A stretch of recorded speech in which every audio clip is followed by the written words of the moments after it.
بسم الله الرحمن الرحيم ورسولا إلى بني إسرائيل أني قد جئتكم بآية من ربكم أني أخلق لكم من الطين كهيئة الطير فأنفخ فيه فيكون طيرا بإذن الله وأبرئ الأكمه والأبرص وأحيي الموتى بإذن الله وأنبئكم بما تأكلون وما تدخرون في بيوتكم إن في ذلك لآية لكم إن كنتم مؤمنين ومصدقا لما بين يدي من التوراة ولأحل لكم بعض الذي حرم عليكم وجئتكم بآية من ربكم فاتقوا الله وأطيعون إن الله ربي وربكم فاعبدوه هذا صراط مستقيم بارك الله لنا ولكم في القرآن العظيم ونفعنا وإياكم بالآيات وذكر الحكيم ബഹുമാനമുള്ള മുഅ്മിനീങ്ങളെ സഹോദരന്മാരെ, അല്ലാഹു സുബ്ഹാനഹു വ തആല ഏറ്റവും പവിത്രമായ ഈ ദിവസത്തിന്റെ ബറക്കത്ത് കൊണ്ട് നമ്മുടെ എല്ലാ പാപങ്ങളും അല്ലാഹു പുറത്തു മാപ്പാക്കി തരുമാറാകട്ടെ. നാമുമായി ബന്ധപ്പെട്ട എല്ലാവർക്കും അല്ലാഹു പുറത്തു കൊടുക്കുമാറാകട്ടെ. പ്രത്യേകിച്ച് നമ്മളിൽ നിന്ന് മരണപ്പെട്ടു പോയവർക്കും അല്ലാഹു പുറത്തു കൊടുക്കുമാറാകട്ടെ. അല്ലാഹുവിന്റെ മഹത്തായ അനുഗ്രഹം നമ്മൾ കേട്ടുകൊണ്ടിരിക്കുന്നത് സൂറത്ത് ആലി ഇമ്രാൻ, അതിലെ 49, 50, 51 3 ആയത്താണ് നമ്മൾ പാരായണം ചെയ്ത് കേട്ടത്. അല്ലാഹു സുബ്ഹാനഹു വ തആല ഇരുത്തവും ഈ പാരായണവും പഠനവും കേൾവിയുമെല്ലാം ഒരു സ്വാലിഹായ അമലായി അല്ലാഹു സ്വീകരിക്കുമാറാകട്ടെ. കഴിഞ്ഞ ദിവസം നമ്മൾ ചർച്ച ചെയ്തതിൻ്റെ തുടർച്ചയാണ്. അഥവാ മറിയം റളിയല്ലാഹു തആല അൻഹയ്ക്ക് അല്ലാഹു സുബ്ഹാനഹു വ തആല മലക്കുകൾ മുഖാന്തരം സുവാർത്ത അറിയിക്കുന്നു. എന്താണ് സുന്ദരനായ മസീഹ് എന്ന്, മിശിഹ എന്ന് പേര് വിളിക്കപ്പെടുന്ന തരത്തിലുള്ള ഒരു സന്താനത്തെ നൽകാൻ തീരുമാനിച്ചിരിക്കുന്നു എന്നുള്ള സന്തോഷ വാർത്ത. എന്നിട്ട് ആ കുട്ടിയുടെ ഗുണഗണങ്ങളെ സംബന്ധിച്ച് പറഞ്ഞു. തൊട്ടിലിൽ വെച്ച് ആ കുഞ്ഞ് സംസാരിക്കും, ജനങ്ങളോട് സംസാരിക്കും, സ്വാലിഹീങ്ങളിൽപ്പെട്ടയാളാണ്, അള്ളാഹുവിനോട് ഏറ്റവും അടുപ്പവും ബന്ധവുമുള്ളയാളാണ് എന്നൊക്കെ അല്ലാഹു സുബ്ഹാനഹു വ തആല പറഞ്ഞപ്പോൾ മറിയം റളിയല്ലാഹു തആല ആശങ്ക പ്രകടിപ്പിച്ചു. ഞാൻ എത്രയോ പരിശുദ്ധവതിയാണ്, ഒരാണിന്റെ കരസ്പർശനം എൻ്റെ ശരീരത്തിൽ ഏറ്റിട്ടില്ല, പിന്നെ എങ്ങനെയാണ് എനിക്കൊരു കുട്ടി ഉണ്ടാകുക? അല്ലാഹു സുബ്ഹാനഹു വ തആല അസന്നിഗ്ധമായി പ്രഖ്യാപിച്ചു, ശരി തന്നെയാണ്, പക്ഷേ അല്ലാഹു തീരുമാനിച്ചിരിക്കുകയാണ് ഒരു ആൺ-പെൺ ബന്ധം ഇല്ലാതെ തന്നെ ഒരു കുഞ്ഞിനെ ജനിപ്പിക്കാൻ അല്ലാഹു കഴിവുള്ളവനാണ്. അല്ലാഹുവിന്റെ ഖുദ്റത്തിനെ പ്രകടമാക്കാൻ അല്ലാഹു തീരുമാനിച്ചിരിക്കുന്നു.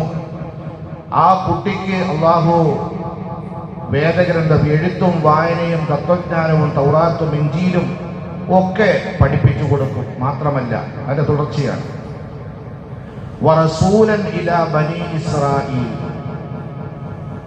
ഇസ്രായേലി മക്കളിലേക്ക് ദൂതനായി നാം നിയമിക്കുകയും ചെയ്യും, അഥവാ പ്രവാചകനായി ഞാൻ നിയമിക്കുകയും ചെയ്യും. നോക്കണേ, ഒരു ഉമ്മയുടെ ഉദരത്തിൽ ജനിക്കാൻ പോകുന്ന ഒരു കുഞ്ഞ്, അതും അസംഭവ്യമായ ഒരു കാര്യം, അത് സംഭവിക്കാൻ പോവുകയാണ്. എത്രത്തോളം സന്തോഷം അവർക്ക് ആ വിഷയത്തിൽ ഉണ്ടാകും എന്ന് നമ്മൾ ഓരോരുത്തരും ഒന്ന് അന്വേഷിച്ച് നോക്കി, ഒന്ന് വിചാരിച്ചു നോക്കി. ജനിച്ചിട്ടില്ല, ജനിക്കുന്നതിന് മുമ്പേ ഇന്ന തരത്തിലാകും എന്ന് അല്ലാഹു സുബ്ഹാനഹു വ തആല സന്തോഷ വാർത്ത അറിയിക്കുകയാണ്. മറിയം റളിയല്ലാഹു തആല വറസൂലൻ ഇലാ ബനീ ഇസ്രായീൽ, ഇസ്രായേലി മക്കളിലേക്ക്, ബനൂ ഇസ്രായേലിലേക്ക് ദൂതനായി നിയോഗിക്കും, പ്രവാചകനായി നിയോഗിക്കും. എന്നിട്ട് അദ്ദേഹമാകട്ടെ പ്രവാചകനായി നിയോഗിക്കപ്പെട്ടതിന് ശേഷം തന്റെ ജനങ്ങളോട് പറയും, അന്നി ഖദ് ജിഅ്തുകും ബി ആയത്തിൻ മിൻ റബ്ബിക്കും, ഇതാ ഞാൻ നിങ്ങളുടെ അടുക്കലേക്ക് വന്നിരിക്കുന്നത് നിങ്ങളുടെ നാഥനിൽ നിന്നുള്ള തെളിവുമായിട്ടാണ് നിങ്ങളുടെ അടുക്കൽ ഞാൻ വന്നിരിക്കുന്നത്. ഇനി അങ്ങോട്ടുള്ള ഓരോ പോയിന്റുകളും നമ്മൾ സൂക്ഷിച്ച് മനസ്സിലാക്കണം.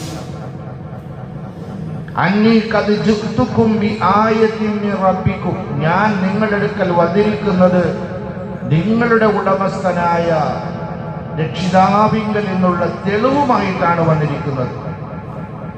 അന്നി അഖ്ലുഖു ലക്കും മിനത്തീനി കഹൈഅതി ത്വയ്രി ഫഅൻഫുഖു ഫീഹി ഫയകൂനു ത്വയ്റൻ ബിഇദ്നില്ലാഹ്, ഞാൻ കളിമണ്ണ് കൊണ്ട് പക്ഷികളുടെ രൂപമുണ്ടാക്കുകയും എന്നിട്ട് ആ രൂപത്തിലേക്ക് ഞാൻ ഊതുകയും ചെയ്യുമ്പോൾ അത് ഒറിജിനൽ ജീവനുള്ള മാംസമുള്ള മജ്ജയുള്ള പക്ഷിയായി അത് മാറുകയും ചെയ്യുന്നു ബിഇദ്നില്ലാഹ്, എന്റെ ഉടമസ്ഥനായ അള്ളാഹുവിന്റെ അനുമതി പ്രകാരം, അനുമതിയോടെ.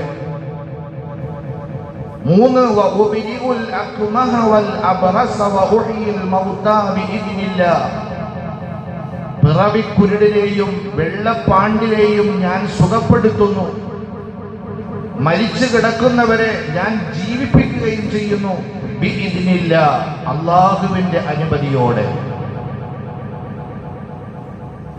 വളരെ വ്യക്തമല്ല ഈ കാര്യം? ഒരിക്കലും ഈസാ നബി അലൈഹിസ്സലാത്തു വസ്സലാം ഞാനത് ചെയ്യും എന്ന് പറഞ്ഞിട്ടില്ല. വളരെ പ്രധാനപ്പെട്ട 3 കാര്യങ്ങൾ ഇവിടെ പറഞ്ഞപ്പോഴും അവിടെ പറഞ്ഞത് അള്ളാഹുവിന്റെ അനുമതിയോടെ, അവന്റെ കൽപ്പനയോടെ, അവന്റെ ഖുദ്റത്തോടെ ആണ് ഞാനിത് ചെയ്യുന്നത് എന്നാണ് ഈസാ നബി അലൈഹിസ്സലാത്തു വസ്സലാം പറഞ്ഞത്. അപ്പൊ അതുകൊണ്ടും ഈസാ നബി അലൈഹിസ്സലാത്തു വസ്സലാം ദൈവമാകാൻ സാധ്യമേ ഇല്ല. മാത്രമല്ല വഉനബ്ബിഉകും ബിമാ തഅകുലൂന വമാ തദ്ഖിറൂന ഫീ ബുയൂതികും, നിങ്ങൾ തിന്നുന്നതെന്തെന്നും നിങ്ങളുടെ വീടുകളിൽ സൂക്ഷിച്ചു വെച്ചത് ഏതൊക്കെയാണ് എന്നും ഞാൻ നിങ്ങൾക്ക് വിവരിച്ചു തരും. നിങ്ങൾ ഭക്ഷിക്കുന്നത്, നിങ്ങൾക്ക് ഭക്ഷ്യയോഗ്യമായത്, നിങ്ങളുടെ വീടുകളിൽ സൂക്ഷിച്ചു വെക്കേണ്ടത്, അതിനെ സംബന്ധിച്ചൊക്കെ ഞാൻ നിങ്ങൾക്ക് അറിയിച്ചു തരും, മനസ്സിലാക്കി തരും. ഇന്ന ഫീ ദാലിക ലആയതൻ ലകും ഇൻ കുൻതും മുഅ്മിനീൻ. അല്ലാഹ് ആ ആശയത്തെ അവസാനിപ്പിച്ചത് ഇങ്ങനെയാണ്, നിങ്ങൾ മുഅ്മിനീകളാണെങ്കിൽ തീർച്ചയായും ഈ പറയപ്പെട്ട വിഷയങ്ങളിൽ അള്ളാഹുവിന്റെ ദൃഷ്ടാന്തങ്ങളാണ്, അള്ളാഹുവിന്റെ ദൃഷ്ടാന്തത്തിൽപ്പെട്ട കാര്യങ്ങളാണ്. മുഅ്മിനീങ്ങൾക്ക് ഇത് വളരെ വ്യക്തമായി മനസ്സിലാക്കാൻ കഴിയാവുന്ന കാര്യമാണ്. എന്ന് പറഞ്ഞാൽ എന്താണ്? യഥാർത്ഥ സത്യവിശ്വാസികൾ ഈസാ നബി അലൈഹിസ്സലാത്തു വസ്സലാമിനെ പ്രവാചകൻ അപ്പുറത്തിലേക്ക് വേറെ ഒരു ദിവ്യത്വവും വേറെ ഒരു മഹത്വവും പ്രവാചകൻ അപ്പുറത്തിലേക്ക് കൽപ്പിക്കപ്പെടുന്നില്ല. കാരണം ഭൂമി ലോകത്തിൽ ഇത്തരത്തിലുള്ള അത്ഭുതങ്ങൾ ഈസാ നബി അലൈഹിസ്സലാത്തു വസ്സലാം കാണിച്ചിട്ടുണ്ടെങ്കിൽ അതൊക്കെ അള്ളാഹുവിന്റെ അനുമതി പ്രകാരമാണ്. തൊട്ടടുത്തായിട്ട് وَمُصَدِّقًا لِمَا بَيْنَ يَدَيَّ مِنَ التَّوْرَاةِ, തൗറാത്തിൽ നിന്ന് എന്റെ മുമ്പിലുള്ളതിന് ഞാൻ ശരിവെക്കുന്നവനായിട്ടുമാണ് എന്നെ നിയോഗിക്കപ്പെട്ടിരിക്കുന്നത്. തൗറാത്ത് പറഞ്ഞാൽ ഈസാ നബി അലൈഹിസ്സലാത്തു വസ്സലാമിന് മുമ്പ് ഇവിടേക്ക് വന്ന പ്രവാചകനായ മൂസാ നബി അലൈഹിസ്സലാത്തു വസ്സലാമിന് അല്ലാഹു സുബ്ഹാനഹു വ തആല നൽകിയ വേദഗ്രന്ഥമാണ്. ആ വേദഗ്രന്ഥത്തിനെ ഞാൻ ശരിവെക്കുകയും ചെയ്യുന്നു. അതിനെ തള്ളിപ്പറയുന്നില്ല, അത് തെറ്റാണെന്ന്, അത് നിങ്ങൾ ഉപേക്ഷിക്കണമെന്ന് അത് തെറ്റാണ്, വ്യാജമാണ് എന്നൊന്നും ഞാൻ പറയുന്നില്ല. പിന്നെയോ അത് അള്ളാഹുവിന്റെ വചനങ്ങളാണ്, അള്ളാഹുവിന്റെ കലിമത്തുകളാണ്, മൂസാ നബി അലൈഹിസ്സലാത്തു വസ്സലാമിന് അവതരിപ്പിച്ച ഗ്രന്ഥമാണ് എന്ന് ഞാൻ സാക്ഷ്യപ്പെടുത്തുകയും സത്യപ്പെടുത്തുകയും ചെയ്തുകൊണ്ടാണ് ഞാൻ വന്നിരിക്കുന്നത്. മാത്രമല്ല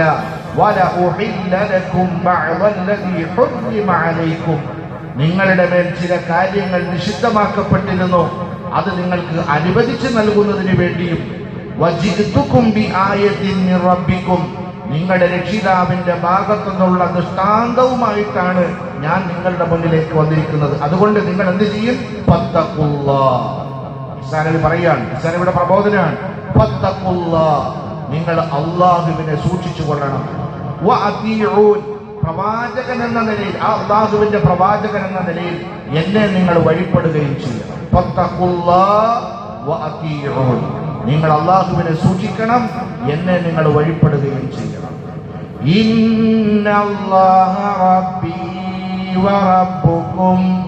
തീർച്ചയായിട്ടും അള്ളാഹു ആരാണെന്നറിയാമോ? അള്ളാഹു എന്റെയും നിങ്ങളുടെയും റബ്ബാണ്.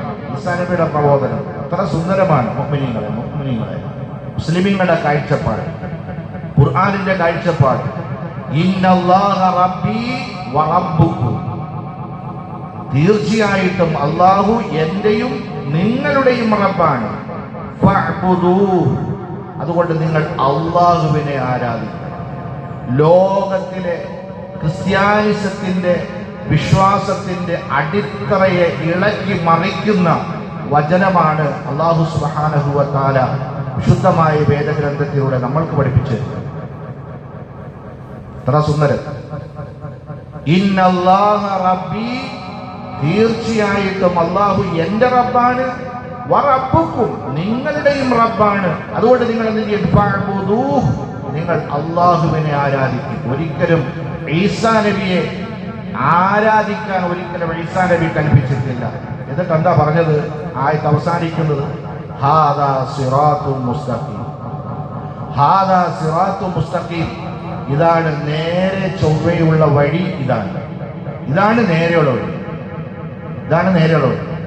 പിൽക്കാലത്ത് ഇത്തരത്തിലുള്ള മുഅ്ജിസത്തുകൾ, അത്ഭുതങ്ങൾ കാട്ടി എന്നതിന്റെ പേരിൽ ദിവ്യത്വം ആരോപിക്കുകയും ഏകദൈവ വിശ്വാസത്തിനെ ത്രിത്വത്തിലേക്ക് അവർ കൊണ്ടുപോയി വ്യാഖ്യാനിക്കുകയും ചെയ്യുന്ന തരത്തിലേക്ക് ക്രിസ്ത്യാനിസം തരം താഴ്ന്നു. അവിടെയാണ് ഡിഫറൻറ്റ്. മുസ്ലിം ഉമ്മത്തും ക്രിസ്ത്യാനിസവും ഡിഫറൻ്റ് ആകുന്നത്, വ്യത്യസ്തമാകുന്നത് അവിടെ വെച്ചിട്ടാണ്. അല്ലാഹു സുബ്ഹാനഹു വ തആല കാത്തുരക്ഷിക്കുമാറാകട്ടെ. അല്ലാഹു കാര്യങ്ങൾ മനസ്സിലാക്കി തരുമാറാകട്ടെ. പ്രിയമുള്ള മുഅ്മിനീങ്ങളെ, എന്നാൽ ഈ വിഷയവുമായി ബന്ധപ്പെട്ട് ഇന്നും ക്രിസ്ത്യാനികളുടെ കയ്യിലിരിക്കുന്ന ബൈബിളിൽ പ്രത്യക്ഷമായി തന്നെ കണ്ടാൽ പെട്ടെന്ന് ലാഹിറൻ എന്ന് പറഞ്ഞ അറബിയിൽ പെട്ടെന്ന് തന്നെ മനസ്സിലാക്കാവുന്ന ഇതേ ആശയങ്ങൾ ബൈബിളിലുണ്ട്. ഇതേ ആശയങ്ങൾ ബൈബിളിൽ തന്നെയുണ്ട്. നമുക്കൊന്ന് പരിശോധിച്ച് നോക്കാം. ഈസാ നബി അലൈഹിസ്സലാത്തു വസ്സലാമിന്റെ ബൈബിളിൽ പറയപ്പെടുന്ന വളരെ പ്രധാനമായിട്ടും അവർ പറയപ്പെടുന്ന ഒരു പ്രഭാഷണമുണ്ട്. ഈസാ നബിയുടെ ഒരു പ്രഭാഷണമുണ്ട്. ഗിരിപ്രഭാഷണം എന്നാണ് അതിന് പറയപ്പെടുന്നത്. അഥവാ ഗിരിപ്രഭാഷണത്തിൽ അരുൾ ചെയ്തു എന്ന് പറയപ്പെടുന്ന ഏറ്റവും വലിയ അവരുടെ ഒരു സുവിശേഷകനാണ് മത്തായി സുവിശേഷകൻ. ആ മത്തായി സുവിശേഷകന്റെ ഗിരിപ്രഭാഷണം ഒന്ന് മനസ്സിലാക്കി നോക്കിയാൽ വളരെ കൃത്യമായി യേശു തൻ്റെ ജനതയോട് കൽപ്പിച്ച അല്ലെങ്കിൽ പ്രബോധനം ചെയ്ത, അവരോട് പറഞ്ഞ വർത്തമാനത്തിന്റെ വരികളിലൂടെ നമുക്കൊന്ന് കടന്നു ചെന്ന് നോക്കുകയാണ് എങ്കിൽ പരിശുദ്ധമായി ഈ ഖുർആനിന്റെ വാചകങ്ങളെ ശരിപ്പെടുത്തുന്നത് നമുക്ക് കാണാൻ കഴിയും. ഒന്ന് ശ്രദ്ധിക്കുക. എന്താണ് ആ ഗിരിപ്രഭാഷണത്തിന് ഏറ്റവും പ്രമേയമായ, ഏറ്റവും പ്രധാനപ്പെട്ടത്? യേശു തന്റെ ജനങ്ങളോട് പറയുകയാണ്, ഞാൻ ന്യായപ്രമാണത്തെയോ, ന്യായപ്രമാണം എന്ന് പറയുന്നത് തൗറാത്താണ് കേട്ടോ, തോറ അഥവാ മൂസാ നബി അലൈഹിസ്സലാത്തു വസ്സലാമിന് അവതരിപ്പിച്ചു കൊടുത്ത തൗറാത്ത്, പഴയ നിയമം എന്നവർ പറയുന്ന പഴയ നിയമം പുതിയ നിയമം എന്നാണ് പറയുക. പഴയ നിയമം അഥവാ തോറ പ്രവാചകന്മാരെ നീക്കേണ്ടതിനോ ഞാൻ വന്നു എന്ന് നിങ്ങൾ നിരൂപിക്കരുത്. എങ്ങനെ? ന്യായപ്രമാണത്തെ എന്ന് പറഞ്ഞാൽ നേരത്തെ ഇവിടെ അവതരിപ്പിക്കപ്പെട്ടിരിക്കുന്ന തൗറാത്തിനെയോ നേരത്തെ ഇവിടേക്ക് ബനൂ ഇസ്രായേലിലേക്ക് വന്ന പ്രവാചകന്മാരെ നീക്കി വേറെ പുതിയത് ഒന്ന് വരുന്നതിന് വേണ്ടിയോ പുതിയൊരു നിയമം വരാൻ വേണ്ടിയോ എന്ന് നിങ്ങൾ നിരൂപിക്കരുത്. അങ്ങനെ നിങ്ങൾ നിരൂപിക്കുന്നത് ശരിയല്ല. പിന്നെയോ ഞാൻ വന്നിരിക്കുന്നത് നിവർത്തിപ്പിക്കാനാണത്രേ എന്ന് പറഞ്ഞാൽ അതിനെ ശരിവെച്ചുകൊണ്ട് അതിനെ നടപ്പിലാക്കാൻ വേണ്ടിയാണ് ഞാൻ വന്നിരിക്കുന്നത് എന്ന് ഗിരിപ്രഭാഷണത്തിന്റെ ഏറ്റവും പ്രധാനപ്പെട്ട ഒരു പോയിന്റ്. മത്തായി സുവിശേഷത്തിൽ 5-ാമത്തെ അധ്യായം 17-ാമത്തെ വാക്യമാണ്.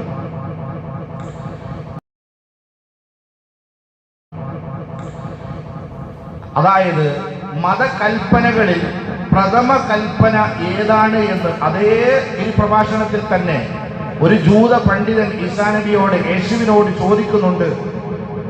മതകൽപ്പനകളിൽ ഏറ്റവും പ്രഥമമായ മതകൽപ്പന ഏതാണ്? മതം കൽപ്പിക്കപ്പെടുന്ന ഏറ്റവും പ്രഥമമായ കൽപ്പന ഏതാണ് എന്ന് ഒരു ജൂത പണ്ഡിതൻ യേശുവിനോട് ചോദിക്കുന്നുണ്ട്. ചോദ്യത്തിന് മറുപടി യേശു അവർക്ക് കൊടുക്കുന്ന മറുപടിയെ നോക്കൂ നിങ്ങൾ. നിന്റെ ദൈവമായ കർത്താവിനെ നീ പൂർണ്ണ ഹൃദയത്തോടും പൂർണ്ണ ആത്മാവിനോടും പൂർണ്ണ മനസ്സോടും കൂടി നീ സ്നേഹിക്കണം. ഇതാണ് ഒന്നാമത്തെ കൽപ്പന, മതം പറയുന്ന ഒന്നാമത്തെ കൽപ്പന. ഇതിനോട് സമമായ രണ്ടാമത്തെ കൽപ്പന എന്ന് പറയപ്പെടുന്നത് കൂട്ടുകാരനെ നിന്നെ പോലെ തന്നെ നീ സ്നേഹിക്കണം. ഈ രണ്ട് കൽപ്പനകളിലും സകല ന്യായ പ്രമാണവും പ്രവാചകന്മാരും അടങ്ങിയിരിക്കുന്നു. അതാണ് ഗിരിപ്രഭാഷണത്തിന്റെ ഇടയിൽ രണ്ടാമത് പറഞ്ഞ അഥവാ ജൂത പണ്ഡിതന്റെ മറുപടിയായി പറഞ്ഞ കൃത്യമായി ഈ വാക്ക്. നിന്റെ ദൈവമായ കർത്താവിനെ നീ പൂർണ്ണ ഹൃദയത്തോടും പൂർണ്ണമായ ആത്മാവിനോടും പൂർണ്ണമായ മനസ്സോടും കൂടി നീ സ്നേഹിക്കണം. ആരാണ് കർത്താവ്? നിന്റെ കർത്താവിനെ എന്നാ പറഞ്ഞു. നേരത്തെ ഇവിടെ പറഞ്ഞല്ലോ, റബ്ബി വറബ്ബുക്കും, എന്റെയും നിങ്ങളുടെയും രക്ഷിതാവായ അഥവാ കർത്താവായ ദൈവത്തെ എന്ത് ചെയ്യണം? നീ എന്ത് ചെയ്യണം? ആരാധിക്കണം. പ്രിയമുള്ള മുഅ്മിനീങ്ങളെ, ഇങ്ങനെ ഈ രീതിയിൽ ഇന്ന് അവർ വായിച്ചു കൊണ്ടിരിക്കുന്ന അല്ലെങ്കിൽ അവർ സുവിശേഷം നടത്തിക്കൊണ്ടിരിക്കുന്ന ബൈബിളിൽ തന്നെ പ്രമദൃഷ്ടിയ ഈ വാചകത്തിന്റെ പൊരുളുകൾ അവിടെ ഇവിടെയൊക്കെ നമുക്ക് കാണാൻ കഴിയും. പക്ഷേ നമ്മൾ കൊടുക്കുന്ന വ്യാഖ്യാനമല്ല അവർ നൽകുന്നത്. അവരുടെ മതവിഭാഗങ്ങളെ അവർ പഠിപ്പിക്കുന്നത് അവരുടെ ആശയങ്ങളെ അനുസരിച്ചു കൊണ്ടിട്ടാണ് എന്ന് മാത്രമേ ഉള്ളൂ. അള്ളാഹു മനസ്സിലാക്കാൻ തൗഫീഖ് നൽകി അനുഗ്രഹിക്കുമാറാകട്ടെ.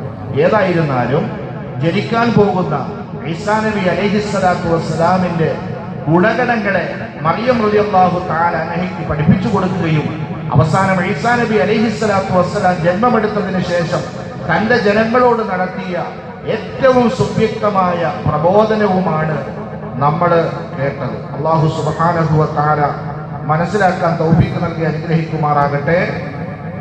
പരിശുദ്ധ റസൂലുള്ളാഹി സ്വല്ലല്ലാഹു അലൈഹി വസല്ലമ തങ്ങൾ കുഫാർ ഖുറൈശികളുടെ ഓരോ കാലഘട്ടത്തിലെ പ്രവാചകന്മാരെ നിയോഗിക്കുമ്പോൾ ആ കാലഘട്ടത്തിലെ പ്രശ്നങ്ങളുമായി പരിഹരിക്കപ്പെട്ടുകൊണ്ടിട്ടാണ് നിയോഗിക്കപ്പെടുക. നബി സല്ലല്ലാഹു അലൈഹി വസല്ലമ തങ്ങളുടെ കാലഘട്ടത്തിൽ നബിതങ്ങളെ യാത്രയാക്കുമ്പോൾ, പ്രവാചകനായി യാത്രയാക്കുമ്പോൾ അന്ന് മക്കയിൽ അഥവാ അന്ന് ഭൂമി ലോകത്തിൽ മക്കയിൽ ഉണ്ടായിരുന്ന ഏറ്റവും വലിയൊരു വിഷയം എന്ന് പറയപ്പെടുന്നത് കവികളും സാഹിത്യകാരന്മാരും നിരൂപകന്മാരുമായിരുന്ന ഒരു വലിയ സംഘം ഉണ്ടായിരുന്നു. അവരായിരുന്നു അന്ന് കുഫ്രിയത്തിനെ അടക്കി ഭരിച്ചിരുന്നത്. അതായത് നിമിഷ കവികൾ, നിരൂപകന്മാർ, സാഹിത്യകാരന്മാർ, അത്തരത്തിലുള്ള ആളുകൾ നിറഞ്ഞിരുന്ന ഒരു കാലഘട്ടം. ആ കാലഘട്ടത്തിലേക്കാണ് ആ സാഹിത്യങ്ങളെ, ആ നിരൂപണങ്ങളെ, ആ കവിതകളെ മുഴുവനും വെല്ലുന്ന തരത്തിലുള്ള ഫസാഹത്തോടെ, ബലാഗത്തോടെ അഥവാ സാഹിത്യ സമ്പുഷ്ടമായ നിലയിൽ അല്ലാഹു സുബ്ഹാനഹു വ തആല പരിശുദ്ധമായ ഖുർആനിനെ ഇറക്കിയത്. അതാണല്ലോ ഖുർആനിന്റെ വെല്ലുവിളി. വലൗ ഇജ്തമഅത്തിൽ ഇൻസു വൽ ജിന്നു അലാ അൻ യഅതു ബിമിത്ലിഹി, ഈ പരിശുദ്ധമായ ഖുർആനിന് തത്തുല്യമായതൊന്ന് മനുഷ്യരെ നിങ്ങൾ മാത്രമല്ല ഭൂതവർഗത്തെ കൂടി നിങ്ങൾ കൂട്ടുപിടിച്ചോ, നിങ്ങൾ എന്നിട്ട് ഒരുമിച്ച് കൂടിക്കോ, എന്നിട്ട് നിങ്ങളൊരു സംഘം ഉണ്ടായിക്കോ, എന്നിട്ട് നിങ്ങൾ ഈ ഖുർആനിന് തുല്യമായതൊന്ന് നിങ്ങൾ കൊണ്ടുവരും. ഒന്നുകിൽ ഒരു 10 സൂറത്ത് കൊണ്ടുപോവാ, ഇതിനെ പോലെ ഒരു 10 സൂറത്ത്. അവസാനം രണ്ടാമത് വെല്ലുവിളിച്ചു, വേണ്ട 10 സൂറത്ത് നിങ്ങൾ കൊണ്ടുവരുന്ന സൂറത്തിൻ മിമിത്തിൽ ഒരു സൂറത്ത് കൊണ്ടുപോകും. അതിന് നിങ്ങൾക്ക് കഴിയുന്നില്ല എങ്കിൽ 10 ആയത്തുകളെങ്കിലും നിങ്ങൾ ഇതിന് കൊണ്ടുപോവാ, പരസ്പരം സഹായിച്ച് നിങ്ങൾ കൊണ്ടുപോവാ. നിങ്ങൾക്ക് കൊണ്ടുവരാൻ കഴിയുകയില്ല. അതാണ് ഓരോ കാലഘട്ടത്തിൽ ഓരോ രീതി അനുസരിച്ച് കൊണ്ടിട്ടാണ് പ്രവാചകന്മാർക്ക് വേദഗ്രന്ഥങ്ങൾ നൽകപ്പെടുകയും പ്രവാചകന്മാരെ നിയോഗിക്കപ്പെടുകയും ചെയ്തിട്ടുള്ളത്. അള്ളാഹു എനിക്ക് നിങ്ങൾക്ക് കൂടുതൽ മനസ്സിലാക്കാനുള്ള തൗഫീഖ് നൽകി അനുഗ്രഹിക്കുമാറാകട്ടെ.